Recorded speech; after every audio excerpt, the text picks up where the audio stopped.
Hello Sagittarius, welcome to your May 2025 tarot reading. I'm Kate, I'm a tarot intuitive, and these are the collective messages for my Sagittarius, Sun, Moon, Rising, Venus. If you have a Sagittarius partner, tune in. These messages may resonate for you as well. So the first card that I want to talk about is an affirmation, and it says, I am focused on key tasks. So if you feel that you've had a hard time focusing lately or prioritizing the tasks that you have to do, this is a good affirmation to repeat to yourself throughout the month ahead.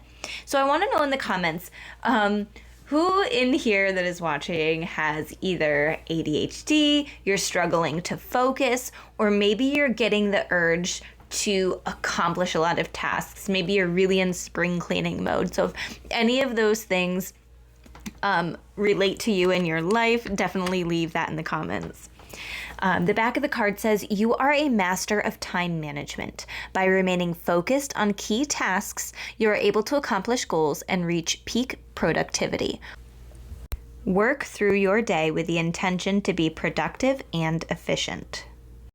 So I'm getting the feeling that maybe either you'd been in a funk or maybe you'd been feeling sluggish, and now you're finally getting that fire back under you that maybe you'd felt was missing for a while. You have the King of Wands coming out, which shows that you are finding that passion, that creativity, that sense of spontaneity and adventure, but you're doing it in a mature way so that you're not using it as a way to avoid your responsibilities. You're still getting your responsibilities done, and then you are taking your adventures as a reward for the hard work that you've been putting in.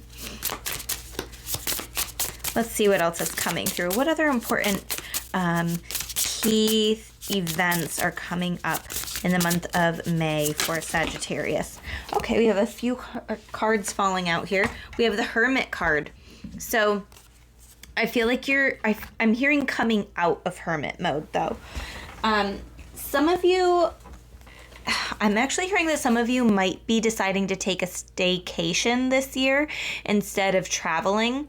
Either finances might be a little bit tight, or maybe the timing isn't quite right for you to do the travel that you want to do, but you still need rest and relaxation. So maybe you're either keeping to yourself a little bit more, maybe you're not going out and about and quite as social as normal. Maybe there's deep, profound realizations that you're having within your life that have more to do with the way that you want to live each and every day, and trying not to escape that, because I'm hearing the word escapism from some of you.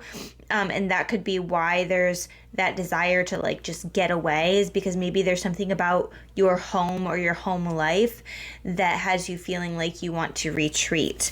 And it could, if you live with parents, it could be, a father figure that maybe you have a difficult relationship with, or maybe it's something more like a partner that is maybe a little bit more stubborn and difficult.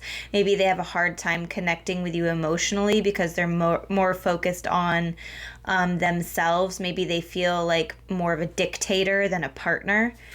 So that could be relevant to some of you. And then you also have the Knight of Wands. So we have the King of Wands and the Knight of Wands, and then we have the Emperor card and the Hermit. So these are fire energy, which Sagittarius, your fire energy. This is also associated with Aries, which is another fellow fire sign, and this is associated with Virgo. So any of those signs might be linked with you. There's specifically a lion on this King of Wands, so it could also be a Leo. So Sagittarius, Leo, Aries, and Virgo all feel like important or significant signs for you in your life this month. Knight of Wands. If you have a special pet, a dog, and then even if it's a golden retriever or golden lab or something like that,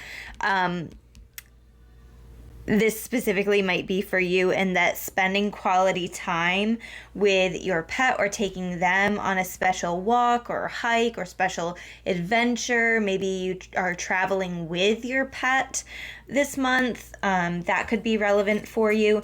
And maybe they help ground you. Maybe they help give you that sense of home, even if you're not able to physically be at home. A crystal that might be good to work with throughout this month is rhodonite. That one, as even before I shuffled, it was on the bottom of the deck and it was really standing out. So I'm like, I know I got to pull this one out. So you have rhodonite and you have lapis. So rhodonite is number 47 and lapis is number 30. Just as I'm looking right here, we have a number 2 energy. 47 condenses to 11. So master number 11 or the number 2. Lapis, this is a number 3, and then the emperor right here is number 4. So we have 2, 3, 4. It's like you're taking the right steps to get to where you want to go. It's just like, I think that you're in a stage of figuring out who you are in this moment. So I do feel like you're going through a deep sense of figuring out your self-worth, self-esteem, self-love. What are some things that you can do to show yourself some more love every single day? So I feel like that's a prominent thing. And then I think that you are also using your words to help express your thoughts and express your feelings. And also you are honoring the intuitive messages that you've been receiving, okay? You feel it in your heart, you feel it in your soul, and then you're honoring and validating that through your words that you're speaking. But the essential meaning with the rhodonite card is harmony in relationships, easily connecting with others, generosity, reciprocity, discovering hidden talents to share with others. So that could also be why maybe the Knight of Wands and the King of Wands are coming out. King of Wands is an entrepreneur energy, so maybe you're figuring out a hidden talent that you have that you're wanting to share with your community, share with your loved ones, or maybe even sharing for some type of profit or gain. And then with lapis, the essential meaning is spiritual truth, enlightenment, meditation, unity consciousness, and inner vision. So you could be really working on bringing some type of inner vision that you have for yourself and your life, maybe even career. You're bringing it to fruition. So that feels like it's a key focus of the month of May for you. I hope that these messages resonated. If they did, please hit the like button and follow me for more videos like this. And don't forget to book your personal reading on my website, crystallizewithkate.com.